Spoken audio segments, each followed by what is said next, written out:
এক লোক মসজিদে যাচ্ছিল নামাজের উদ্দেশ্যে।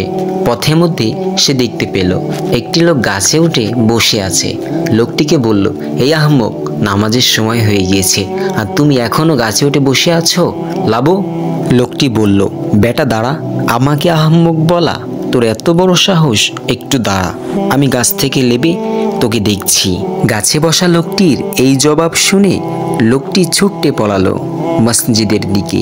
লোকটি মসজিদে গেল, আল্লাহ তাআলার হুকুম আহকাম পালন করলো, নামাজ আদায় করলো, করে সে আবার বাড়ির দিকে রওনা হলো। সে বাড়ি চলে গেল। বাড়ি যেয়ে বসে বসে ভাবলো, লোকটি আমার কথা শুনে এমন আচরণ করলো কেন? হয়তো আমার কথার ভিতরে এমন কোনো ত্রুটিপূর্ণ কথা বলে ফেলেছি যা সে সহ্য করতে পারেনি। সে ভাবলো, আজকে ওই লোকটিকে নামাজের দাওয়াত দিব, তবে দাওয়াতটি হবে ভিন্নভাবে, অর্থাৎ নরম সুরে, নরম কণ্ঠে। পথিক আবার ওই রাস্তা দিয়ে গেল এবং গাছের ডালে বসা লোকটিকে বলল, ভাই, নামাজের সময় হয়ে গিয়েছে, আসো নামাজ আদায় করি মসজিদে। গাছের ডালে বসা লোকটি বলল, ভাই, গতকাল তোমার মতো একজন এসেছিল নামাজের দাওয়াত দিতে। সে আমাকে আগেই বলল, আহম্মক, গাছ থেকে নাম, নামাজের সময় হয়ে গিয়েছে।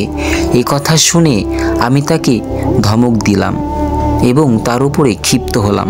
অতএব নামাজ পড়া আর হলো না। তবে আজকে তোমার নরম কণ্ঠে নরম সুর আমাকে মুগ্ধ করেছে। চলো ভাই, আজকে একসাথে নামাজ আদায় করি। এই ঘটনার মাধ্যমে আমরা এটা বুঝতে পারলাম, ইন্না মিনাল বায়ানি লাসিহরন, কিছু কথা আছে জাদুময়। অতএব মানুষের সাথে সদাচরণ করলে মানুষের ভালোবাসা পাওয়া যায়, মানুষ তার কথা শুনে।